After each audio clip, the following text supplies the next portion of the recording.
Good evening बच्चों, welcome back. आज के इस वीडियो में हम लोग gas laws, different gas laws के बारे में बात करेंगे।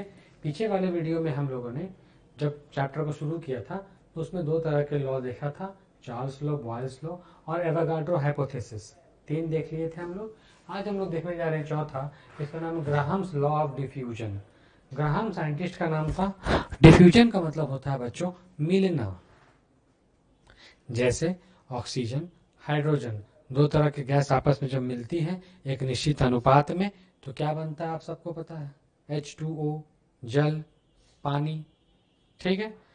तब ये जो दो चीज मिला इसी चीज को बोलते हैं डिफ्यूजन।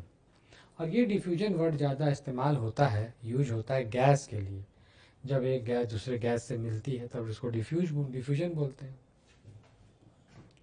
रेट ऑफ डिफ्यूजन, तो वो मिलने का जो दर है समय के अनुसार इज इन्वर्सली प्रोपोर्शनल। वो इन्वर्सली प्रोपोर्शनल होता है किसका, square root of density of gas, gas के डेंसिटी का स्क्वायर रूट का। यही है आर, जो रेट हो गया, इन्वर्सली प्रोपोर्शनल हो गया, रूट लगा हुआ है किसका, डेंसिटी का। अब डेंसिटी क्या है, डेंसिटी है मास बटा वॉल्यूम, किसका, तो गैस का डेंसिटी। गैस को हम लोग किस बर्तन में रखे हैं उसका क्या डेंसिटी, वही डेंसिटी पूछ रहा है। फार्मूला कैसे निकालें इसका देखिए, ये प्रेशर का फार्मूला याद होगा जो पहला दिन आपको हम बताए थे कि केवल आपको फार्मूला याद रखना है, इसका डेरिवेशन याद नहीं रखना। P बराबर 1/3 m बटा v, v square R M S, m से मास है, इस v से क्या है आप जानते हैं, क्या है, वॉल्यूम। इस v से वॉल्यूम है। और ये जो आर स्क्वायर वी स्क्वायर है ये है velocity, R M S velocity, जिसको हम लोग बोलते हैं रूट मीन स्क्वायर वेलोसिटी। देखिए मास बटा वॉल्यूम क्या बन गया, रो, सिंबल है किस चीज का, डेंसिटी का। इसको उधर भेज दिए, तीन जो नीचे था, देखिए तीन जो यहाँ डिवाइड में था जब इक्वल टू के उधर गया तो ये डिवाइड बन जाएगा मल्टीप्लाई में, 3p मल्टीप्लाई हो गया। और ये जो रो देखिए, ये रो क्या है, गुना में है, तो उधर जाके क्या बन जाएगा, भाग में, तो भाग में बन गया। अब स्क्वायर जाएगा तो क्या बनाएगा, रूट बना दिया। अब 3 और p क्या है, कांस्टेंट है, प्रेशर कांस्टेंट है, और 3 तो नंबर है और कांस्टेंट रहता ही है। 3 का वैल्यू हर जगह 3 ही होता है, कहीं 4 नहीं हो जाता। तब जो आरएमएस वेलोसिटी जो बच गया ये किसका प्रोपोर्शनल हो गया, रूट अंडर डेंसिटी का प्रोपोर्शनल हो गया। रेट ऑफ डिफ्यूजन कैसे दिया जाता है, R proportional V R M S. ठीक है, मतलब जो इतना रेट होगा वो वेलोसिटी के प्रोपोर्शनल होगा।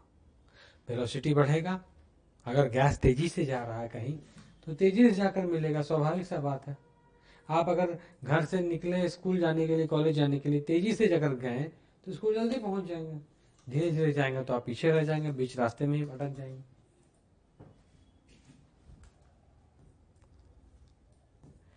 नेक्स्ट हमारा लॉ है, उसका नाम है गे लूसक्स लॉ। गे लूसक साइंटिस्ट का नाम था, उन्होंने दिया इसीलिए उनके नाम पर, उनके सम्मान पर रखा गे लूसक लॉ। और इसका दूसरा नाम है प्रेशर लॉ। तो आप निश्चित रूप से आप समझ गए होंगे जरूर कि ये लॉ किस चीज से रिलेटेड है, प्रेशर से।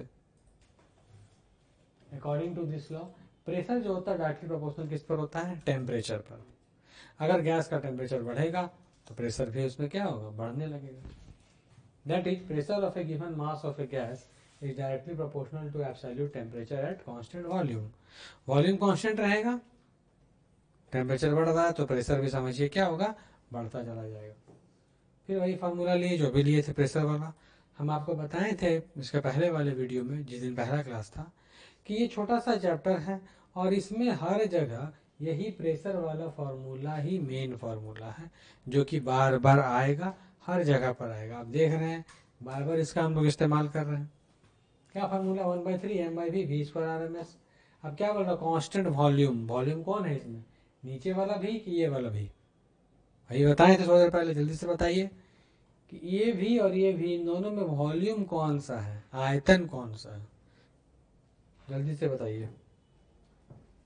कमेंट कीजिए, देखिए कमेंट कर रहे हैं, कमेंट कीजिए जो लोग क्लास में जुड़े हुए हैं। फातिमा, रजनी,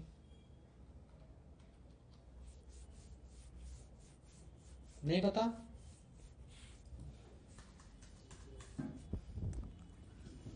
ये वाला है कि ये वाला, कौन वाला, नीचे वाला वॉल्यूम, वही तुरंत बताए थे कि मास बटा वॉल्यूम है ये, और यही जाकर डेंसिटी बनता है।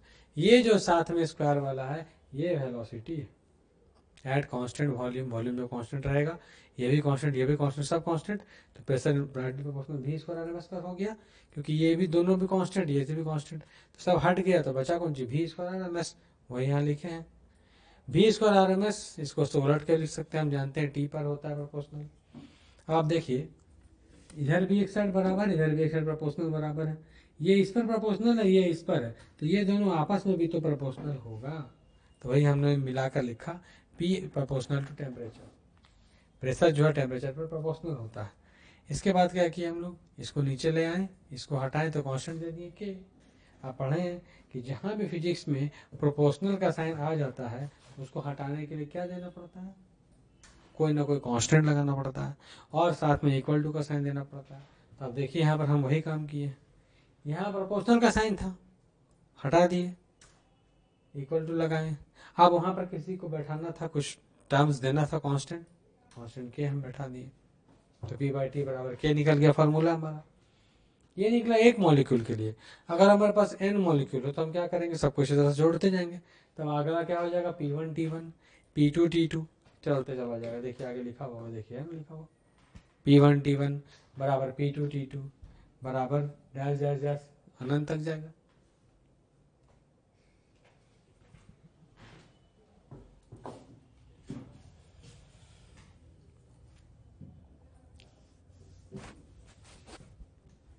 नेक्स्ट इक्वेशन ऑफ स्टेट और gas equation. Equation of state मतलब कि स्टेट होता है अवस्था, जैसे आप जानते हैं किसी पदार्थ की मेन 3 अवस्था होती है, सॉलिड, लिक्विड, गैस। सॉलिड को गर्म करते हैं लिक्विड बनता है, लिक्विड को और गर्म करते हैं तो गैस बनकर उड़ जाता है, 3 ही अवस्था है। काइनेटिक थ्योरी से प्रेशर का फार्मूला ले लिया, इस भी को इधर भेज दिया, पी बराबर इतना हो गया। भी स्क्वायर निकालना था तो 3 नीचे था, 3 चला जाएगा ऊपर, एम आ जाएगा नीचे। ये जो भी square R M S proportional होता है टेम्परेचर पर, तो पी भी प्रोपोर्शनल हो जाएगा टेम्परेचर पर। कैसे, देखिए पी भी बराबर 1/3 एम भी स्क्वायर आर एम एस। अब जो भी स्क्वायर आर एम एस इधर वाला टर्म है ये टेम्परेचर पर प्रोपोर्शनल होता है, तो 1/3 कांस्टेंट हट गया, एम कांस्टेंट हट गया, इक्वल भी हट गया, तो बचा पी भी डायरेक्टली प्रोपोर्शनल भी स्क्वायर आर एम एस। देखिए पी भी इक्वल टू, यहाँ पर आर लगा दिया, आर कैसे आ गया, तो आर यहाँ पर साइन को हटाने से आया। अभी हम बताएं तुरंत कि कहीं भी फिजिक्स में ये प्रोपोर्शनलिटी साइन अगर आप हटाते हैं तो आपको साथ में कोई ना कोई कांस्टेंट जरूर डालना पड़ेगा, और इक्वल टू का साइन तो देना ही देना है। ये जो लिखा हुआ है पी वी प्रोपोर्शनलिटी, ये कोई इक्वेशन नहीं है।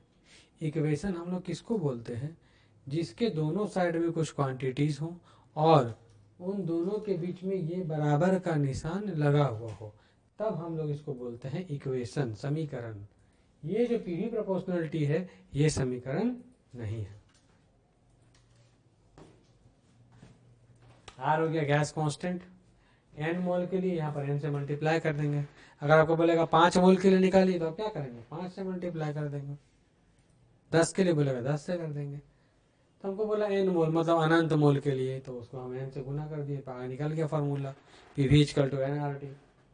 अब आर का यूनिट निकालना है, ये आप भी निकाल सकते हैं, बहुत आसान है। फार्मूला कहाँ है, यहीं पर फार्मूला है, यहीं से हमको किसका निकालना है, आर का। तो आपको बहुत बार बताएं कि जिसका निकालना रहता है उसको हम एक साइड रखते हैं, और बाकी जितने भी चीज है उसको दूसरी साइड भेज देंगे। तो यहाँ पर एक तरफ में रखने वाला आर है, बच गया एन और टी। अब ये एन और टी देखिए इस आर के साथ मल्टीप्लाई में है, कब, इक्वेशन के इधर, इक्वल टू के इधर। अब वो जब इक्वल टू के उधर जाएगा, साइड चेंज करेगा, तो उसमें होगा क्या, जो मल्टीप्लाई में है वो डिवाइड बन जाएगा, जो डिवाइड है वो मल्टीप्लाई बन जाएगा। देखिए आगे हम वही काम किए, आर बराबर निकालना था ना, तो पी वी बटा लिख दिए म्यू टी, और sorry N T. P pressure है, प्रेशर का न्यूटन पर मीटर स्क्वायर, यहाँ साफ नहीं लिखा हुआ, हम आपको साफ लिख देते हैं। फॉर्मूला है पी वी बराबर एन आर टी, आर का निकालना है तो पीवी तो पीवी रहेगा, एन टी यहाँ मल्टीप्लाई में, तो यहाँ एन टी क्या हो जाएगा, डिवाइड में हुआ।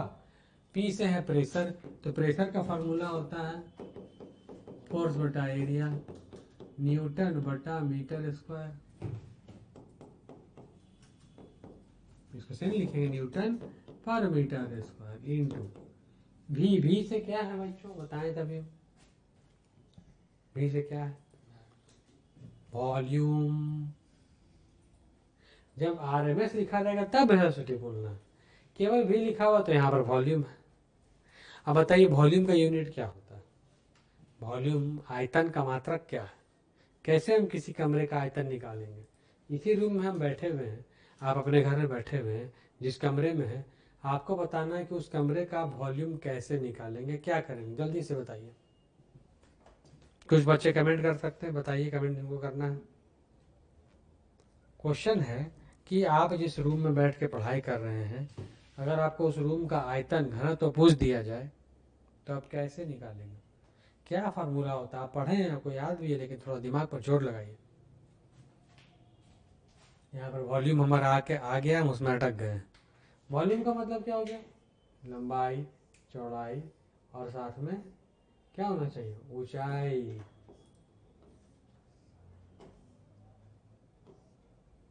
इस तरह का बॉक्स, तो ये लंबाई ले लेंगे, चौड़ाई ले लेंगे, ऊंचाई ले लेंगे, तीनों ले लेंगे।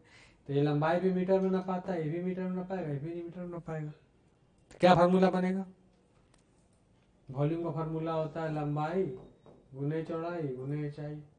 लंबाई कितना है एम, चौड़ाई एम, ऊंचाई एम, एम क्यूब। तो यहाँ हो गया आपको एम क्यूब बटा एन क्या है बच्चों, एन है नंबर ऑफ मोल्स, कितने संख्या में मोल्स प्रेजेंट थे। तो number of moles amount of substance का यूनिट होता है मोल, उसको मोल ही का मोल लिख देंगे।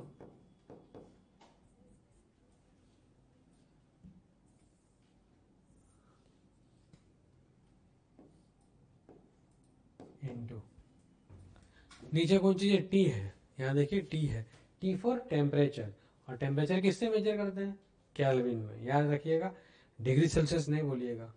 हम लोग यूज ज़्यादा करते हैं दैनिक जीवन में डिग्री सेल्सियस, लेकिन उसका एस आई यूनिट कौन है, केल्विन, के लिख दीजिए। अब देखिए कुछ काट उठ रहा है तो काटिए, नहीं काट रहा है छोड़ दीजिए, कुछ नहीं कट रहा है। ये एम का -2 एम का 3 है, तो कितना बचेगा, एक बचेगा, ये तो 10 के 10 रहेगा, इसमें कोई चेंज नहीं होगा। न्यूटन मीटर पर मोल पर केल्विन, न्यूटन मीटर को जूल बोलते हैं, तो बन गया जूल पर मोल पर केल्विन। यही आंसर आ गया, देखिए यहाँ भी लिखा हुआ जूल पर मोल पर केल्विन। आर का वैल्यू भी लिखा हुआ 8.31 जूल पर मोल पर केल्विन। आर क्या है, आर एक कांस्टेंट है, क्या नाम है आर का बताए थे अभी, आर का नाम क्या है, कौन सा कांस्टेंट, गैस कांस्टेंट। कौन सा कांस्टेंट है, गैस कांस्टेंट, और गैस कांस्टेंट का वैल्यू होता है इतना 8.31 जूल पर मोल पर केल्विन। फिजिक्स में बहुत सारे कांस्टेंट हम लोग पढ़ते हैं, जैसे आपको ग्रेविटेशन चैप्टर पढ़ाए थे, याद होगा, क्या था उसमें, फोर्स जो प्रोपोर्शनल किस पर होता है, मास के प्रोडक्ट के गुणनफल पर, और इन्वर्सली किस पर होता है, स्क्वायर पर। दोनों को मिलाते तो कैसे लिखे थे, याद कीजिए,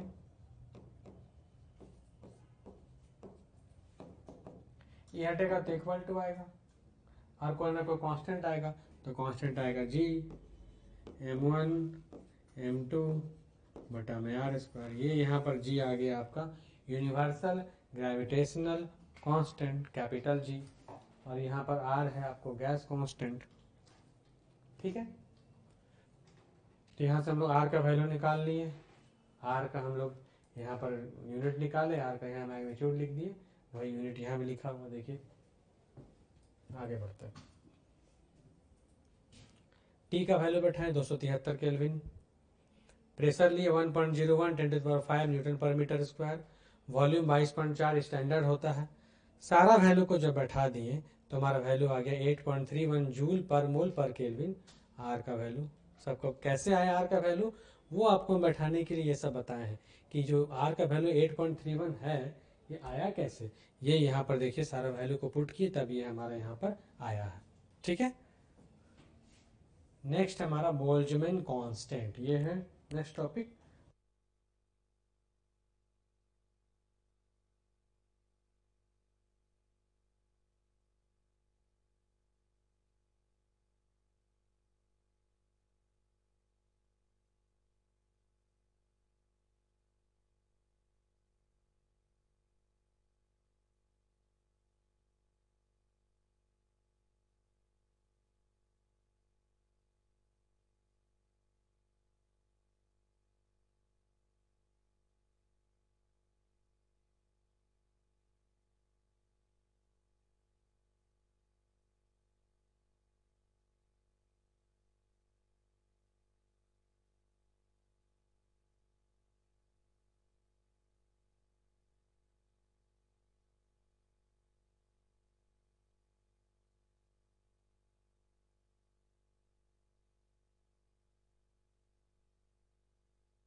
देखिए बोल्ट्जमैन कांस्टेंट ये क्या है, ये एक रेशियो है। रेशियो का मतलब होता है अनुपात। जैसे कि हम लोग पढ़े हैं प्रेशर, प्रेशर भी एक रेशियो है। किस चीज़ का, फोर्स और एरिया का। फोर्स बटा एरिया करते हैं तो हमको प्रेशर मिलता है। ठीक, हम फोर्स बटा लेंथ करते हैं तो सरफेस टेंशन मिलता है। तो इस तरह का बहुत सारा रेशियो हम लोग पढ़ते आए हैं। अभी हमको देखना है बोल्ट्जमैन कांस्टेंट, ये किस चीज़ का रेशियो है। तो ये है गैस कांस्टेंट आर का, जो अभी देखे थोड़ी देर पहले, और 1 मोल के लिए, और एवोगाड्रो नंबर का, यानी कि आर और एन को अगर डिवाइड करेंगे तो हमको जो जो नया चीज़ मिलेगा उसी को बोलते हैं के, और इसका नाम है बोल्ट्जमैन कांस्टेंट। बोल्ट्जमैन साइंटिस्ट का नाम था, उन्होंने इस रेशियो के बारे में हमें बताया था, खोज किया था, इसलिए उनके ही नाम पर रखा गया बोल्ट्जमैन कांस्टेंट। डिनोट करते हैं किससे, के से। के बराबर फार्मूला है आर बटा एन। आर का ये हम लोग लिख दिए, एन का ये लिख दिए वैल्यू, दोनों को डिवाइड कर दिए तो आ गया 1.38 10⁻23 जूल पर केल्विन। ठीक है, देखिए पर मोल कैंसल आउट हो जाएगा, यहाँ से बचेगा जूल, यहाँ से बचेगा पर केल्विन, जूल पर केल्विन। तो ये हो गया बोल्ट्जमैन कांस्टेंट। ठीक है, तो आज हम लोगों ने क्या क्या सीखा। आज हम लोगों ने 2-3 तरह का लॉ देखा, फिर यूनिवर्सल गैस कांस्टेंट देखे, लास्ट में बोल्ट्जमैन कांस्टेंट देखे। इन कांस्टेंट का वैल्यू आपको याद नहीं रखना है, ये क्वेश्चन में दिया रहता है। जैसे हम लोग जानते हैं इलेक्ट्रॉन का जो चार्ज होता है 1.6 10⁻⁻19 कूलम होता है। तो ये हमको याद रखना पड़ता है, बहुत जगह दिया रहता है, बहुत जगह नहीं दिया रहता। लेकिन जैसे इस तरह के कांस्टेंट है, इनका वैल्यू ज़्यादा इस्तेमाल ये सब नहीं होता है, तो जब भी क्वेश्चन में आएगा तो ये आपको दिया रहेगा, इसलिए आपको रटने का इसका ज़रूरत नहीं है। ठीक है, आज यहीं तक, फिर हम लोग कल अगले क्लास में मिलेंगे। ये कल इसका लास्ट क्लास हो जाएगा, कल थोड़ा सा टॉपिक बचा हुआ है, छोटा सा चैप्टर था, फिनिश हो जाएगा। फिर हम लोग लास्ट यूनिट की ओर बढ़ेंगे जिसका नाम है वेव्स एंड ऑक्सीलेशन। ठीक है बच्चों, ओके, थैंक यू।